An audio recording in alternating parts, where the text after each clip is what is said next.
Olá turma, sexto ano, aqui é o professor Rafael. Então, produzindo aqui este vídeo para a gente estar dando uma esclarecida no conteúdo que estamos estudando e continuando os estudos nesse conteúdo. Nós estamos na unidade 2, o som e a palavra, né, o estrundo inicial, o som e a palavra. E a gente vai estar dando continuidade agora a essa unidade. Inicialmente eu pedi para vocês estarem fazendo uma leitura aí das páginas em questão, e vocês fizeram essa leitura e fizeram a atividade que consistia em fazer um desenho das primeiras produções musicais e primeiros instrumentos que vocês achavam, que vocês acreditavam que eram os primeiros instrumentos feitos pela humanidade e as primeiras criações musicais feitas pela humanidade. Vocês fizeram os desenhos e ficou muito legal. Dando continuidade, nós vamos estar falando aí sobre o som e também como que surgiu, né? Quais são as hipóteses, né? Porque a gente não sabe exatamente como que surgiram, mas a gente pode ter hipóteses através dos estudos deixados pelos nossos ancestrais. Estudos feitos por arqueólogos e tudo mais, né? E por dicas, né? Deixadas pelos nossos ancestrais. A gente vai dar continuidade aí, tá ok? Seguindo então, eu perguntei primeiramente, né? Quais eram as primeiras criações musicais, né? Quais são as primeiras músicas criadas pela humanidade? Então, a gente sabe que desde que o homem é homem, já existia música. Isso a gente pode ter quase que 99,9% de certeza, por conta do que nós produzimos músicas naturalmente, entendeu? Nosso corpo produz música. E não, se os nossos ancestrais lá na pré-história faziam música, para que eles faziam, né? Nós vimos que para que servia, né, a música? Para especificamente, né, como é algo que não dá para tocar, é, é algo que pode ser visto para eles e até hoje, né, em tribos indígenas, como rituais ligados a algo espiritual, por ser algo invisível, né, algo que só dá para ouvir e não ver. Né? A gente não consegue ver o som, nós só conseguimos ouvir o som. Então é por conta disso, né, que eles usavam mais uma questão de ritual ligada à espiritualidade. Até hoje, né, em tribos indígenas a gente consegue ver isso. Se vocês forem ver na página, por exemplo, 18, vocês vão ver que na Amazônia, né, para eles explicarem os instrumentos musicais deles, eles usam de uma lenda, que é o Wakiti. Ele, na página 18, né, tem até um desenho falando sobre esse instrumento musical. E está muito ligado à espiritualidade. Né? Tem até essa lenda, e aí, se vocês quiserem dar uma lida, depois vocês vão ver sobre essa lenda aí da floresta amazônica.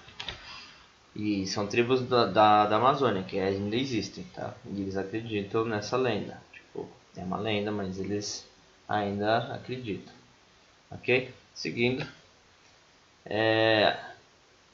Os nossos primeiros instrumentos musicais estão ligados ao nosso corpo, né? Nós temos aí a voz como sendo o nosso primeiro instrumento musical. Desde que o homem é homem já existia a voz, né? Eles emitiam som. Só não existia a palavra falada, né? Mas eles já emitiam som pela boca. Existem alguns tipos de emissão de som, né? A gente pode emitir o som vocal, que é o que a gente vai usar as nossas vias respiratórias em nosso sistema de vocalização para estar fazendo. Né? Para isso a gente precisa das pregas vocais, todo mundo tem. Nós temos a prega vocal fechada e a prega vocal aberta, que ela se localiza mais ou menos aqui nessa região da laringe, ok? Nós precisamos também da língua para produzir determinados sons, e ela ajuda bastante. A cavidade nasal é importante. Nós podemos falar assim com o nariz, né? Se você preferir. O nariz ajuda a auxiliar na fonética, né? A própria boca, né? Cavidade oral, que eles chamam. A gente pode estar fazendo várias produções sonoras por essa cavidade. Nós temos o fluxo de ar que entra e sai. Se a gente não fizer esse fluxo de ar entrar e sair juntamente com os nossos pulmões e nosso diafragma, não vai sair som. Você pode ver que quando você fala, coloca a mão na frente da boca e você vai perceber que sai ar e entra ar. Enquanto sai ar, entra ar. Então, por isso que o fluxo de ar é muito importante também para a produção, certo? Nós temos aí, continuando, a entrada de ar, né, o sistema da entrada de ar e o sistema de saída de ar, que faz parte aí da nossa produção também vocal. E a gente tem alguns tipos de produção da voz, né? A gente pode emitir um som vocal, que é um som que não precisa das pregas vocais. Ele é um som vocal porque ele é produzido na boca. Então, se eu fizer, por exemplo, isso, eu não estou produzindo, não estou usando minhas pregas vocais, né? Se eu fizer assim, eu já vou produzir um som vocal, porque eu preciso das pregas vocais. Então, som vocal, eu só uso a boca. Não uso as pregas vocais. Um som vocal, eu já uso as pregas vocais. Falar exige as pregas vocais também. Emitir qualquer som. Isso também usa as pregas vocais. Para você ver a diferença, coloca a sua mão na sua garganta, né, no seu pescoço, e faz você vai sentir vibração. Se você fizer um estalo com a língua na boca, ou qualquer outro som, você vai perceber que as suas pregas vocais não vibram, que a garganta não vibra, que o pescoço não vibra, ok? Então essa é a diferença de vocal para vocal. Nós temos o corpo também, não só sons na parte da boca, mas de todo o corpo. A palma, né, ela é um som e provavelmente era muito utilizada naquele momento. Aí a gente vai entrar em percussão corporal, que qualquer som que você emita no seu corpo pode ser considerado um som corporal. E é percussão porque a gente precisa bater, esfregar ou friccionar em alguma parte do nosso corpo para emitir o som.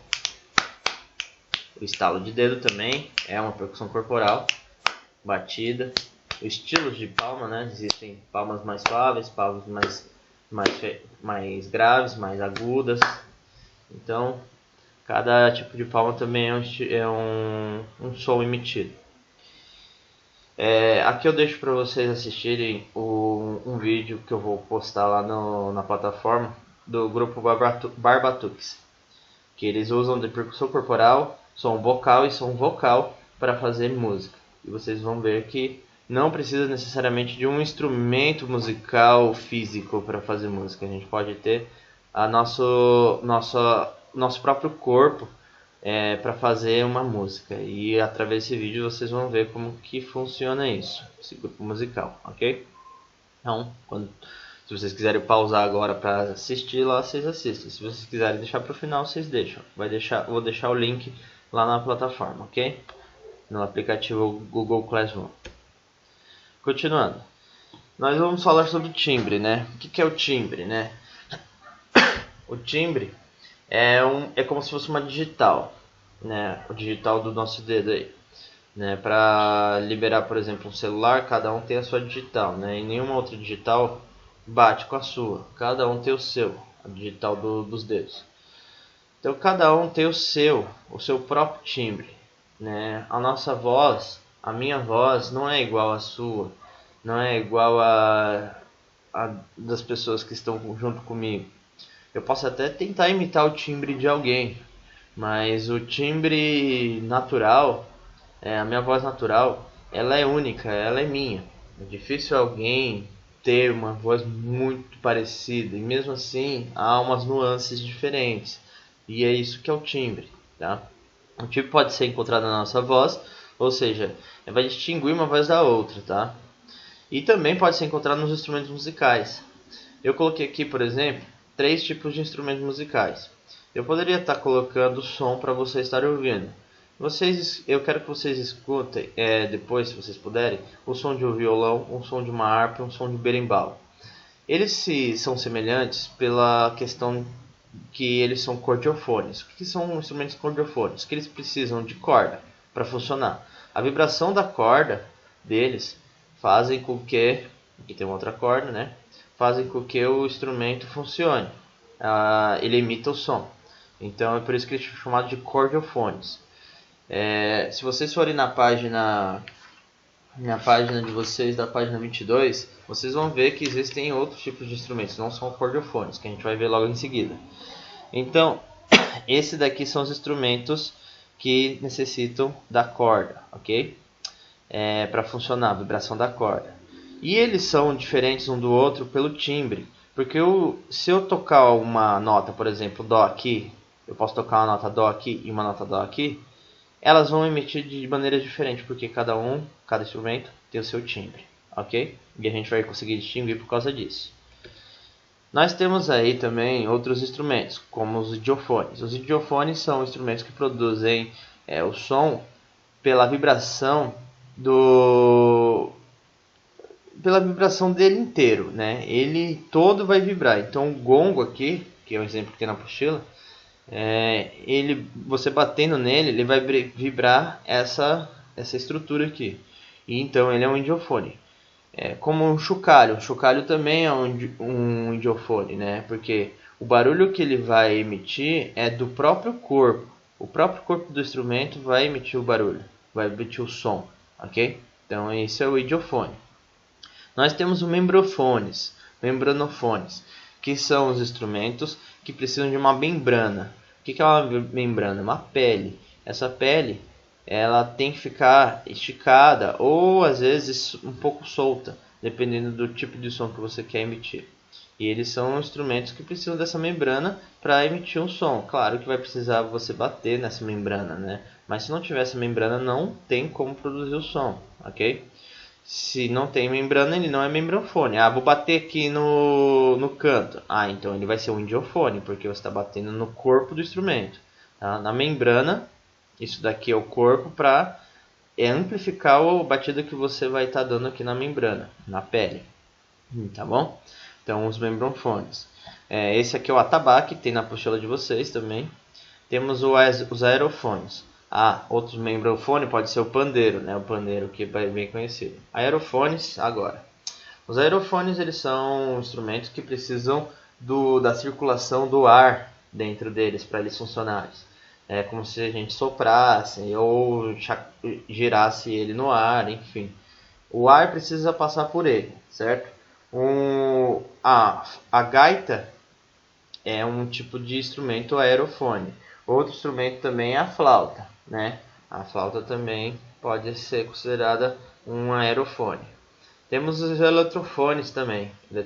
Eletrofones. Eu coloquei eletrofones, na verdade é eletrofones, tá? Tem um Rzinho aqui. Acabei errando. Então dá uma corrigida. Os eletrofones, eles precisam ser ligados a algo elétrico. Esse daqui, por exemplo, é um equipamento elétrico. E ele vai emitir uma corrente magnética aqui e aqui, nessas duas extremidades. É um pouco mais complexo, eu vou mostrar um vídeo para vocês dele funcionando também. Eu quero que vocês assistam para vocês verem como ele funciona. Não precisa encostar nele. O momento de você aproximar a sua mão nessa extremidade ou nessa extremidade vai emitir um som diferente, um som diferente. E pode ser produzido uma música também utilizando esse instrumento. Esse daqui é o Theremin, certo? E outro instrumento que pode ser eletrofone, né, é um sintetizador. Então tem que estar ligado, ele tem que ser ligado à eletricidade, ele tem que ser eletrificado, ok, para ele funcionar, certo? Então esses são os tipos de instrumentos que a gente está estudando.